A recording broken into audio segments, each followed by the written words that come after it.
Hi friends, ఎలా ఉన్నారు? నేనైతే చాలా బాగున్నాను. ఒక టేస్టీ రెసిపీతో మీ ముందరికి వచ్చాను. కాలీఫ్లవర్ పకోడీ చాలా బాగుంటుందండి. టేస్ట్ మేము ట్రై చేసాము.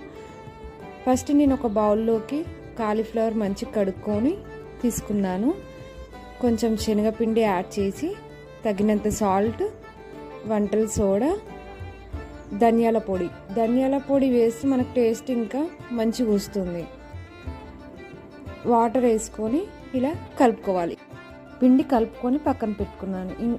స్టవ్ మీద ప్యాన్ పెట్టుకొని ఆయిల్ వేసుకున్నాను. అది హీట్ అయిన తర్వాతకి ఈ మిశ్రమాన్ని ఇలా విడివిడిగా వేసుకుంటున్నాను. మనం దగ్గరగా వేసుకోవద్దండి.